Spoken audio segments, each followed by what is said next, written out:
कौन अपने इस दोस्त की मदद करेगा ये समझा के, जो मैंने अभी समझाया।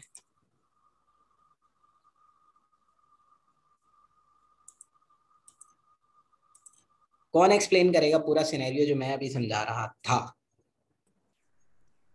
अगर आप कर देंगे तो ज्यादा बेटर ऑप्शन ये आपसे किसने कहा है? सर आपसे मैं ट्राई करूं क्योंकि मुझे जी थोड़ा जी बहुत जी जी, समझ आया। अरे बेटा समझाए मौसम। सर आपने कहा कि हमने ये बाइनरी में करना है फ्रिक्शन को। जी जी। तो बाइनरी हमें पता है 0 और 1 तक होती है मैक्सिमम। तो बाइनरी को 0.3 है तो इसको 2 से मल्टीप्लाई कर रहे हैं, तब तक मल्टीप्लाई कर रहे हैं जब तक 1 से अबव ना चला जाए या 1 तक ना आ जाए। तो हमने पूरे इसको नंबर, गुड उस गुड, टाइम तक सही है बेटा, सही है। पूरे नंबर को 1 2 से बार बार मल्टीप्लाई करें जब तक 1 ना आ जाए। 1 से ऊपर जाएगा तो वो फिर उसमें आ जाएगा, डेसिमल में आ जाएगा। ठीक है। हमको इसको बाइनरी तक ही रखना है तो 1 1 तक आ जाएगा, एलएसबी तक। इतना ही हमने करना है इसको। समझ में आया बेटा? जी सर। गुड। और कोई जो सर एक्सप्लेन मैंने करना सही चाहे? बता। जी जी बेटा, शुएब सही है। हम्म। मौसम। और कोई? सर मैं बताऊं क्या?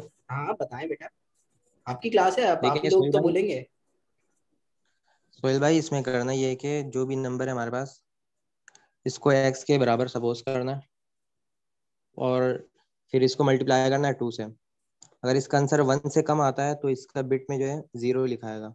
0.3125 को हमने मल्टीप्लाई किया 2 से तो आंसर आ रहा है 0.625। और 0.625 जो है ये नंबर 1 से छोटा है। 1 से अगर छोटा नंबर है तो इसका बिट में जो आएगा 0 आएगा। फिर 0 लिख दिया हमने और पॉइंट के बाद जो बचा हमारे पास नंबर है वो बचा है 625। अभी 625 को दोबारा से अगले स्टेप में क्या करेंगे, 2 से मल्टीप्लाई करवाएंगे। जब इस 0.625 को 2 से हमने मल्टीप्लाई करवाया तो हमारे पास आंसर आ रहा है 1.25। अब अगर आंसर वन से बड़ा है, 1.25 क्या है, 1 से बड़ा नंबर है, तो इसके बिट में जो आंसर लिखेंगे हम ये 1 लिखेंगे। अगर ये आंसर हमारा 1 या 1 से बड़ा हो तो बिट में 1 आएगा। अगर आंसर 1 से छोटा हो तो 0 आएगा बिट में। अभी यहाँ पर हमारे पास जो नंबर है ये 1 से बड़ा है तो इसके बिट में जो हम आंसर लिखेंगे वो 1 लिखेंगे। ये 1 जो है हमने बिट में लिख दिया, बचा क्या है 0.25 यानी कि 0.25। अभी 0.25 को तीसरे स्टेप में दोबारा 2 से मल्टीप्लाई करवाएंगे।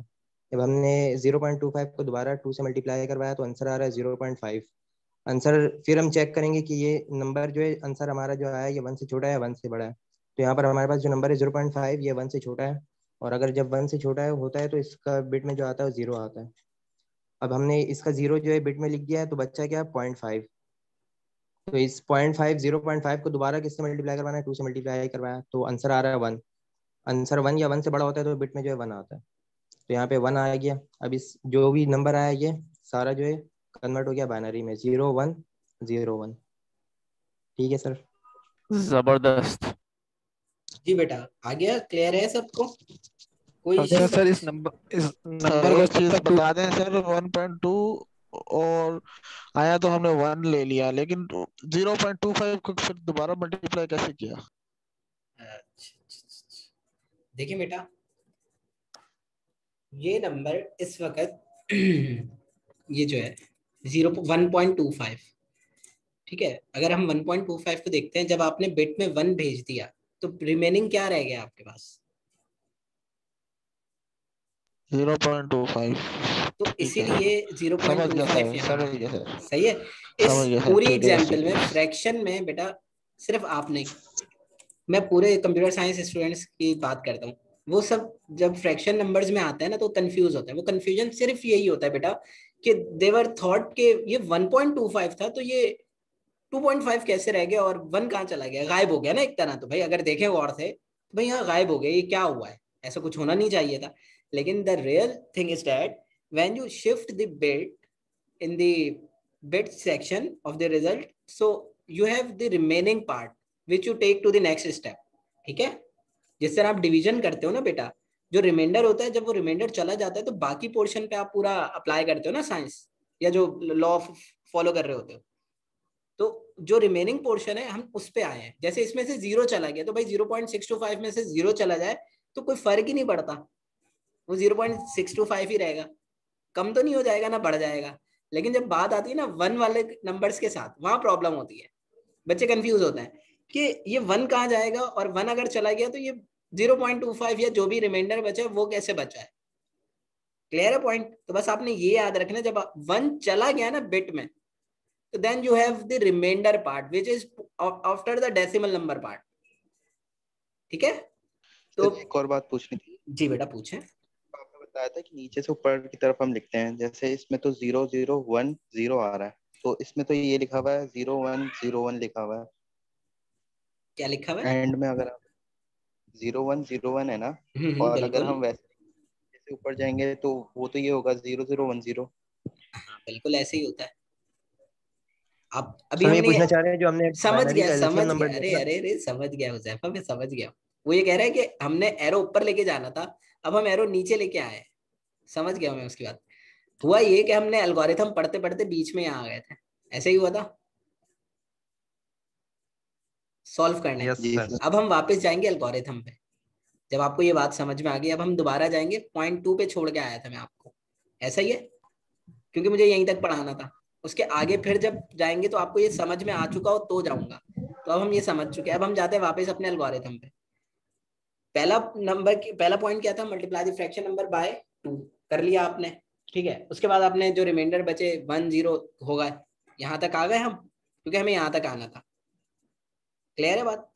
अब हम क्या करते हैं, take the fractional part of the result and assign it to X. तो आप जो फ्रैक्शनल पार्ट है उसको एक्स कंसीडर करेंगे और असाइन कर देंगे। Repeat the step 1 to 3 until the result is equal to 1। कब तक रिपीट करना है? जब तक रिजल्ट 1 नहीं आ जाता। अच्छा, जब हम फ्रैक्शनल पार्ट के आंसर्स को लिखते हैं, अब हम आते हैं उस चीज पर। तो जब हम बेटा फ्रैक्शनल पार्ट के आंसर्स की तरफ आते हैं ना, तो जो हमारे पास स्ट्रेटेजी होती है, पॉइंट के बाद जो भी चीज होती है उसको हम उल्टा पढ़ते हैं। जैसे अभी हम नंबर सिस्टम में बॉटम टू टॉप गए थे ना, यहाँ पर हमें टॉप टू बॉटम आता है, टेल द डेसिमल पॉइंट। हमें कहाँ तक जाना होता है? जहां तक हमारा डेसिमल पॉइंट है वहां तक उल्टा पढ़ना होता है। उसके बाद फिर सीधा पढ़ना शुरू कर देता है। और अभी आएगी एग्जाम्पल एक देखेंगे हम उसमें। ठीक है? सर ये उल्टे सीधे के चक्कर में ना उल्टा सीधा हो रहा थोड़ा। देखो बेटा, बस इतना याद रखना है कि whenever you have a decimal number, ठीक है, then your result move like this. सही है सर। सही है? समझ में आई बात? जी सर।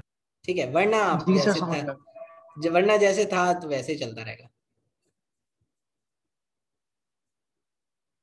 क्लियर है बात या कंफ्यूजन है सर अभी भी? अगर फ्रिक्शन में कन्वर्ट करेंगे तो हम डायरेक्ट ऊपर से चलेंगे। बिल्कुल बिल्कुल। मतलब किसी भी सिस्टम में ऊपर से नीचे आएंगे, बस डेसिमल नंबर सिस्टम में नीचे से ऊपर जाएंगे। हाँ, मतलब ठीक है। आप इसको इस तरह कंफ्यूज नहीं करना कि वो नंबर 3125 होगा तो भी ऐसा कर सकते। सिर्फ ये जब डेसिमल इन्वॉल्व होता है ना, तब का इशू है, फ्रैक्शंस का इशू है, बस और कुछ नहीं है। बस फ्रैक्शंस के लिए याद रखनी है ये बात। बाकी वही रूल है जो चल रहा है आज, मतलब बचपन से आप लोग पढ़ रहे हो। ठीक है? ठीक है अच्छे सर। से इसको 2 से तब तक मल्टीप्लाई करना है जब तक 10 आंसर ना आ जाए। हाँ, जब तक 1 आंसर ना आ जाए। अच्छा सर, अगर कोई ऐसा वर्ड नंबर हुआ जिसमें ना आए तो? ऐसा कौन सा नंबर होता है यार? मतलब मिसाल के तौर पर कोई भी आ गया। मैं वही तो मिसाल के तौर पे नंबर ही तो पूछ रहा हूँ, कौन सा नंबर? हो सकता है कोई भी आ जाए तो सॉल्व करना पड़ेगा सर। अरे बेटा, मतलब तुम्हारे दिमाग में नंबर आया होगा तो सिर्फ सवाल आया है ना। जी सर। हाँ, तो क्या नंबर नहीं आया है? सवाल तो नहीं, मतलब बस वैसे ही आता है ना, कभी सर एग्जाम में आ जाता है, नहीं निकलता, कंफ्यूज हो जाते हैं। नहीं नहीं नहीं नहीं नहीं, ऐसा नहीं होता बेटा। अच्छा। ठीक है, हर नंबर, भाई दुनिया का कोई भी नंबर जो है ना वो 1 तक तो जाएगा ही, भले रिमाइंडर में जा रहा हो भले वैसे जा रहा हो। देखिए बेटा, ये इन्होंने सर अगर कन्वर्ट करके बताया है। सर अगर फ्रैक्शन 0.99 हो तो? वो फिर वो जाएगा ही नहीं वहां तक। वो 0. मतलब कोई नंबर जब भी आपको गिवन होगा ना, तो आपको 1 तक ही जाना होता है। जी सर। मतलब पहले रुकते ही नहीं है हम। अच्छा ठीक है सर, ओके। उसको जब हम मैं दूंगा सवाल करने को ना, तो फिर आप देखिएगा बेटा। ये बेसिकली जो दूसरी स्लाइड है उसमें इसकी ना, मैंने जो स्लाइड डाउनलोड की हुई है, क्योंकि बेसिकली ये मेरी स्लाइड्स तो है नहीं। ठीक है, तो मैंने भी कहीं से गेट की हैं, जो अच्छी मिल जाती हैं हम वो रख लेते हैं अपने पास। तो ये देखें कन्वर्जन हुआ हुआ है, ये 42 को 41 को कन्वर्ट करें बाइनरी में। तो ये देखें, ये उसका पूरा प्रोसीजर है कि 2 से डिवाइड किया तो 1 रिमाइंडर, 0 0 1 0, तो then you have to write the answer in that format जो मैं एरो बना के दिखा रहा था। ठीक है, जब फ्रैक्शन की बात हुई तो देखिए फ्रैक्शन के कॉम्बिनेशन में आपने क्या किया कि आपने कन्वर्ट किया था, करना था बाइनरी में, तो वही स्ट्रेटजी के 0 से और 0 और 1 का आंसर आ रहा होगा, तो जो जिस तरह आंसर आ रहा है then you have to move like that, और उसको उसी तरह ही आपने करना है। तो अब देखें बेटा, ये पार्ट देखें जो मुझे समझाना है ना, जिसके लिए मैं यहाँ आया हूँ, वो ये पार्ट है। आप जब भी 0 से आंसर लिखते हैं ना बेटा, लेट सपोज मैं आपको यहाँ एक बात बताऊँ, ये डेसिमल है और यहाँ मेरे पॉजिटिव नंबर हैं 7 3 1 2 और 4 6 5 1। ये एरोज की डायरेक्शन क्यों ऐसी होती है वो समझ लो आप लोग। देखिए बेटा, जब हम लिखते हैं ना, इस स्ट्रेटजी के लिए मैंने क्या कहा था, ऐसे चलना है, और इस स्ट्रेटेजी के लिए कहा था ऐसे चलना है। यही बात हुई है हमारी अभी तक, है ना। जब हम यहाँ से चलते हैं ना बेटा, तो हमारे पास जो प्रोसीजर है, जो शुरू में मैंने बिल्कुल शुरू में starting of sir the excuse me sir, जी आपने बेटा, उल्टा बता दिया सर। अच्छा उल्टा लिख दिया चल ठीक है ठीक है। सर जी बेटा, जी बेटा सर मैं बोलिए। यही बता रहा था कि जो पॉइंट के बाद जो होगा उसके उसके लिए तो एरो सर ऊपर से नीचे आएगा ना, जी जी बिल्कुल ऐसे ही होगा बेटा। वो थोड़ा आपने गलत लिख दिया था अच्छा इस अच्छा वजह अच्छा अच्छा अच्छा, माजरत बेटा ठीक है। अच्छा, अब ये हमारे पास जो नंबर होता है ना, वो इस तरह बनता है। देखें, ये पार्ट होता है और ये होता है, सही है। जब आप ये लिखते हैं ना A0, A0 का मतलब 0 वाला है, लेट्स सपोज 0। लेकिन जब आप यहाँ चलते हैं ना, ये यूं चलता है 1 2 3 4 5 6 इस तरह, ठीक है। लेकिन जब हम डेसिमल में जाते हैं ना, तो ये ऐसे चलता है -1 -2 -3 -4। ठीक है, ये बात क्लियर होती है या नहीं। ऐसे ही होते हैं ना आपका नंबर सिस्टम, ऐसे ही बनता है, मतलब वैल्यूज जब भी लिखी जाती हैं या नहीं, यस सर, ऐसे लिखा जाता है। ऐसे लिखा जाता है ना। अब अगर मैं इसको एक्सप्लेन करूँ आपको, ये वाला पॉइंट जहां हम थे, उस स्लाइड पे वापस आते हैं ताकि आपको हेल्प आउट हो जाए चीजें। ये रही, तो देखें, ये जो कोफिशिएंट है, मींस के जो हम वहां बेट कह रहे थे, उन्होंने इसको क्या नाम दिया, A-1, A-2, A-3, A-4, ऐसे ही नाम दिया बेटा, ऐसे ही है। जी सर। तो जब आप वैल्यूज पुट करते हैं ना, तो ये जो लॉ मैंने लिखा है आप लोगों के लिए, ये वाला जो आपको यहाँ साफ नजर आ रहा है, ये, तो इसका मतलब ये होता है कि जब आप पुट करने जाएंगे ना वैल्यूज, वो A-1 वाली जगह ये है, A-2 की जगह ये है, A-3 की जगह ये है, और A-4 की जगह ये है, ऐसा ही है। तो हम इसलिए ऐसा जाते हैं।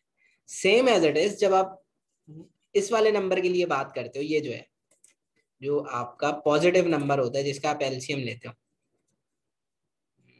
ये, तो हम यहाँ बेटा इसलिए ऐसे जाते हैं कि ये 0 होता है, ये 1 होता है, ये 2, ये 3, ये 4, ये 5, ये 6, सही है। तो हम जब नंबर लिखने जाते हैं तो इसलिए ऐसी बातें कर रहे होते हैं, वरना कोई इसमें डिफरेंस नहीं है। तो बस आपने रूल को ऐसे डिफाइन करना है अपने पास, अपनी आसानी के लिए ऐसे याद करना है कि whenever you have a decimal number with a fraction, मतलब डेसिमल का तो आ ही गया फ्रैक्शन, तो you have to follow the rule which is that कि you have to write from top to bottom from the for the decimal section and from bottom to top for the undecimal part। ठीक है, तो ये दो बातें आपने याद रखनी है, आपको प्रॉब्लम ही नहीं होनी है कभी। ठीक है, तो दो तरीके आपने देख लिए कि आप अगर इसको इस तरह लिखना चाहते हैं, जैसे अभी मैंने अलजेब्रिक एक्सप्रेशन की हेल्प से लिखा था, तो इट्स अप टू यू। और if you want to go with the law you remember और द ट्रिक यू रिमेंबर, तो आप उसके साथ चले जाओ, कोई इशू नहीं है। द मेन थिंग इज कि आपको आता हो, लॉजिक क्लियर हो। ठीक है सर, पॉइंट के दोनों तरफ की वैल्यूज को अलग अलग सॉल्व करना है। हाँ, देख अलग ही सॉल्व हो रही है ना बेटा। जब आप 7.5 कहते हो, तो वो मतलब क्या होता है कि वो नेगेटिव पार्ट में चला गया ना पॉइंट। मतलब आपके पास अगर बेटा ऐसे नंबर होता है, मैं कहूँ, क्या कहें,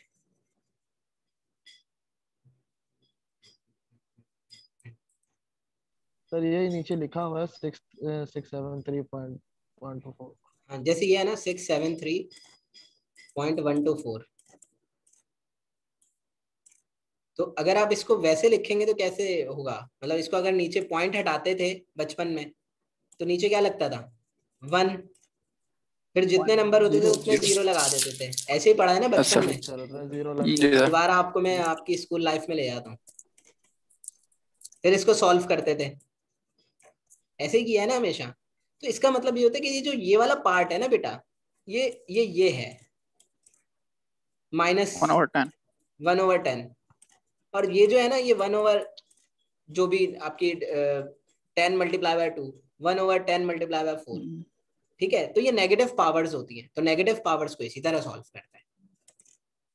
ठीक है, जो अभी हमने सीखा 2 मेथड। तो इट्स अप टू यू कि आप कौन सी ट्रिक, मतलब रूल्स के हिसाब से याद करना चाहें तो आपकी मर्जी, आप ट्रिक से याद करना चाहें तो इट्स अप टू यू। ये आप पे ही है बेटा। बाकी नंबर सिस्टम हम बाद में देखेंगे, अभी इनको नहीं जाते आगे। अभी हम बाइनरी और हेक्साडेसिमल, सॉरी डेसिमल पे ही रहते हैं। ठीक है, मतलब बज गए 8:30 हैं, तुम लोगों ने दुआ की थी कि 8:30 तक पढ़ा दे आज। क्लियर है ये चीज, यहाँ तक किसी को जी कोई सर। इशू?